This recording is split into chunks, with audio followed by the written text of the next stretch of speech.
Well, we need to talk about the new home market, as it is already surprising higher and stronger. As we discussed in the last couple of days, I do think that the new home construction, oddly enough, is going to prove to be stronger than people expect, simply because they need to sell them. So I have gotten a couple of comments in some videos, so let's break it down. New home builders have the ability or options to do one of two things. A, they could just drop the price, right? Take a 400K house to 360, sell it and be done with it. However, when they do that in communities, past buyers could obviously get upset. So I believe what you are going to see is builders playing some financial engineering. One might call it a shell game. But instead of taking the, again, just purely an example of $40,000 price cut, which hurts everyone, what they will then do instead is say, hey, you know what, Mr. or Mrs. Buyer, let me buy down your rate. Today, your rate is 7.5%. Let me spend $18,000 or $20,000 or whatever it is, buying your rate down to 4%. They can do that. They can, and they will. We are already seeing builders take what would have been a price adjustment to you and me and hide that in some other area. Now, is this good for the buyer? Well, depends how you look at it. First and foremost, most buyers are worried about the payment. And trust me when I say a $350,000 mortgage at 4% is a lot better than 7.5%. You are going to get a lot more yes answers at 4 than you will at 7.5. Hopefully that makes sense. Second, most new home buyers are going to come in with a down payment. Now let's just use some real simple examples. Let's say 400 grand and the option is 350, right? Those are the two choices. If you come in with 10% down, that's $40,000. Right? 10% of 400. If you buy a house at 350 and you get a 50K price reduction, you still have to come up with $35,000. So you have essentially saved $5,000 in cash. Now, your property taxes will be low, all of those things are true, but when you think about it, you're going to be in the home for a decade. Would you rather spend the 40 grand and then get a rate buy down to 4%, or 350 and now you have 35K and you have a 7.5% mortgage? Folks, do the math yourself. Please do the math. Here are the numbers. So at a $400,000, do a $360,000 note at 4%, fully indexed, full principal and interest. Then do a 350K house minus 35 is 315. Do a $315,000 mortgage at 7.5%. I haven't done the math, but my guess is, and I'm pretty certain of this, the payment on the 315 note is higher, yes folks, higher than the payment on the 360 note. Because again, the rate makes such a difference on a 30-year mortgage. And again, as I've said many times, people buy on payment. So again, I expect new home construction to surprise to the upside. And sure enough, just yesterday it was reported that new home sales for January rose 7.2%. They came in at 670,000, where last month it was 625. It is fair to say it's down 19% year on year, but yes, up 7% month on month. New home sale price, $427,000 was the median new home price. I do believe that the new home sales are filling a gap, right? Existing home sales aren't going. They're not, the move-up buyers are not moving. We do have a lot of first-time buyers, millennials aging in. So again, with the existing home sales likely stuck at 4 million, we can expect new home sales to accelerate, and we are already seeing that in January. Again, I do expect builders to take what would have been a price reduction and use that money elsewhere, right? Instead of taking a haircut on the price, they'll do a rate buy down, give some upgrades, whatever it is. Logan from Housing Wire, who has been on this channel, and we love what he reports. You should follow him on Twitter. Says the savagely unhealthy housing market is over. Now, this is a big deal. Logan has been calling the housing market savagely unhealthy for more than a year.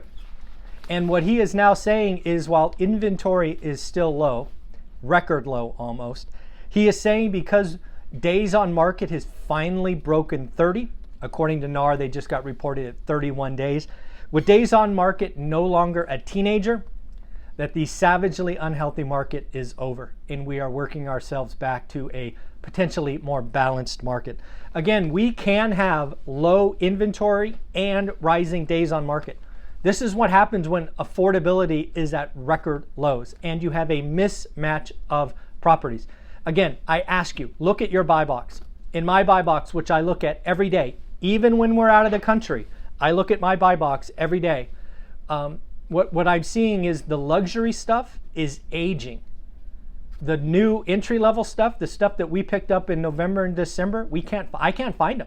I haven't found a deal to bid on, a juicy deal in 6 weeks, 8 weeks. So again, I think we have a mismatch problem, and there isn't one housing market. There isn't even one housing market in your areas, right? There's luxury, move up, and entry level. I am playing at the entry level. That's where rentals work. That's where some flips can work. Larry Summers is out warning that we could have a Wile E. Coyote moment. If you don't know what that is, Google Wile E. Coyote. It is a cartoon from my youth where the coyote runs out over the ledge, stays there for a little minute, and then drops to the ground. He thinks the U.S. economy might have a Wile E. Coyote moment. We have rising inventories by retailers. We have businesses with too much staff. We have dwindling consumer savings, and we have sticky inflation. These are all recipes for potential economic pain, which Larry Summers is calling a Wile E. Coyote moment. Bank of America, higher interest rates to punish the U.S. government.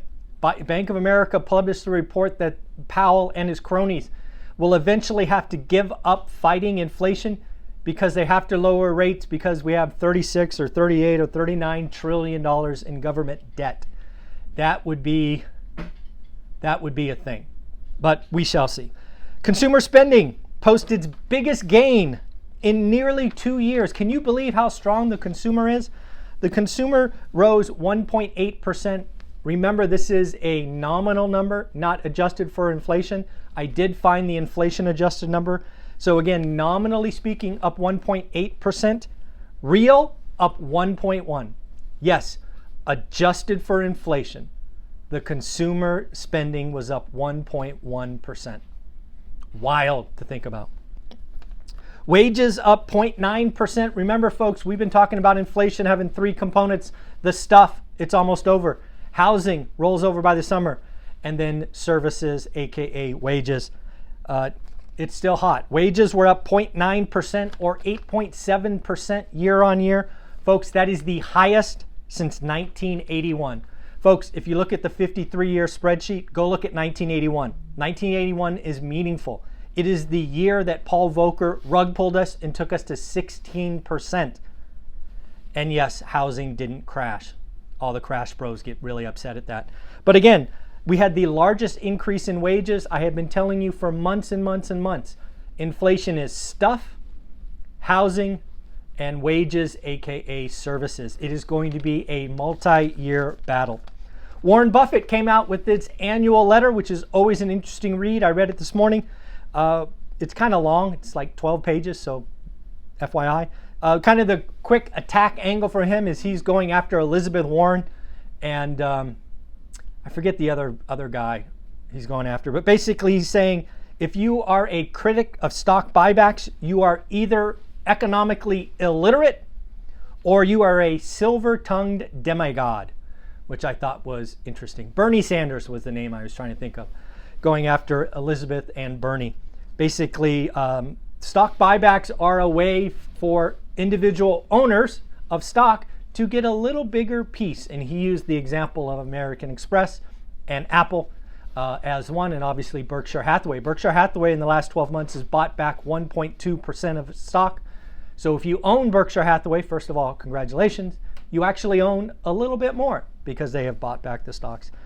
And finally, their cash pile is $130 billion at the end of 2022. And that is after he went on some big acquisition binges. He still has $130 billion. Economics for the week, we got pending home sales on Monday. We have S&P Case-Shiller housing on Tuesday. Construction spending on Wednesday. The all-important and weekly drumbeat of new unemployment claims. Remember, folks, we got to watch that. It's got to get over 200, eventually over 300. It has been sticky at 192, I think, last week. And finally, we have Fed speakers, one on Monday, one on Tuesday, one on Wednesday, two on Thursday, and two more on Friday. So get ready for the Fed to talk tough. They are going to talk 50 basis points. They're going to talk higher for longer. They're going to talk about terminal rate being somewhere in the mid-5s, potentially to 6. An exciting time. But yes, on the housing front, remember, I do believe that new home sales, new construction is going to surprise. We've talked about that the last couple of weeks, simply because the housing market is so broken. And again, remember, folks, when in doubt, do the math. Do the math like we talked about. Look at what happens to a payment. You buy a house with a discount, but you pay 7.5%. You pay more, but you get 4%. Guess which one has a lower payment? All right, folks, have a wonderful day. Take care of yourself. Bye-bye.